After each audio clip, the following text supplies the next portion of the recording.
When I was 21, I transferred to a college in San Francisco. I checked out a room for rent on Craigslist. It was in a really nice 2-bedroom apartment. It was cheap rent and close to campus, so it was the ideal spot. The girl who lived there was 29 and her name was Beth. She was tall and pretty big, wide, and she had this jet black hair and wore pale makeup. She seemed nice, although a little quiet, but she seemed to like me and agreed to let me move in. So far, so good. My first night there, we went out for pizza, and that's when I could tell that something was a little bit off with her. Throughout dinner, she kept telling me how I looked like Shia LaBeouf. I didn't know what to say, so I just shrugged it off with a thanks. I look nothing like Shia LaBeouf, so it just didn't make any sense to me. When we got back home, she asked if I wanted to see her room. I said no, so she took me to see it anyway. Her walls were covered in posters of Shia LaBeouf. She even had printed out photos of him all over her mirror. She owned all of his movies also. I didn't know what to make of it. Honestly, it was creepy. The whole night she had been saying I looked just like him, and now it's obvious to me that she's obsessed with the guy. So a few weeks passed and I never really saw her that much. We didn't spend any time together, really. She would come home from work and practically run to her room. She would spend the whole night in there. She had this creepy high-pitched giggle and I would hear her giggling through the walls all night. I wondered what the hell she could be possibly doing in there. Occasionally, she would come out and talk to me for about 2 minutes. She would always be slurring her words, so I suspected she was drinking a lot. Sometimes she wouldn't say anything. She would just stand in the hallway and watch me in the living room, just standing still, not saying a word. I would turn and see her and be surprised and say, "Hello, Beth," and then there would be this long, awkward pause, and she would give out this creepy, high-pitched giggle. It was very uncomfortable being around her. She gave me the chills. So one night I woke up at around 2 a.m. because I heard what sounded like the front door being unlocked. I came out of my bedroom and all of the lights were off, but I could still see Beth standing at the front door.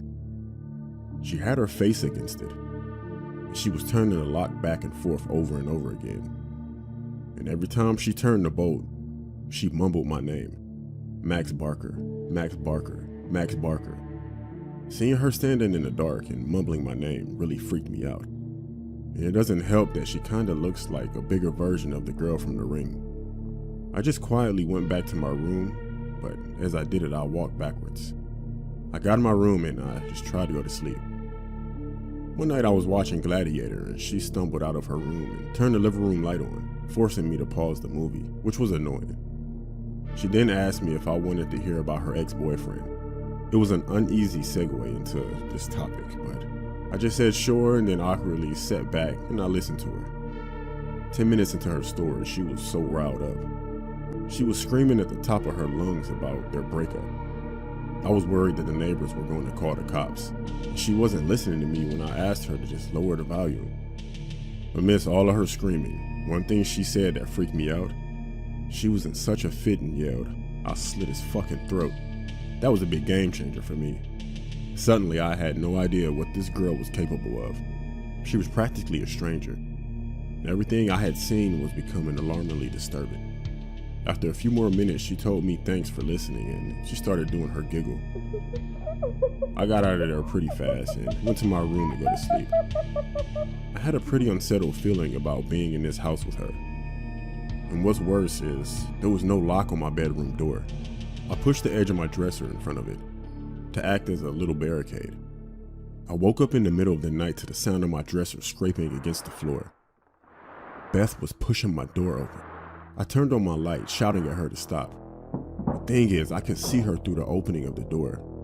She was so drunk and had this insane look in her eyes.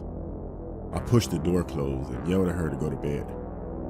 I could hear her walk back to her room, but I couldn't fall back asleep. The next morning, when I went out into the hallway, my heart dropped. I saw one of her steak knives was on the floor by the door. I got goosebumps all over my arms. All I could think about was her saying that she would slit this guy's throat. I confronted her about it, and she had said she didn't remember trying to push my door open. She said she didn't even remember telling me about her ex. At that point, I had enough. My lease was month to month, so I found a new spot and I moved out. About a month after I moved out, she contacted me. I was at the movies and my phone was off. When I got out, I turned my phone on, and to my shock, I received 40 plus text messages that she had sent me over the past 2 hours. They were all just insane texts that ranged from everything between "Hi, how are you" to "I fucking hate you." It was insane. I didn't respond and I never heard from her again. I always wonder if I hadn't set my dresser in front of my door, would she have quietly come into my room and slit my throat? It still freaks me out to this day.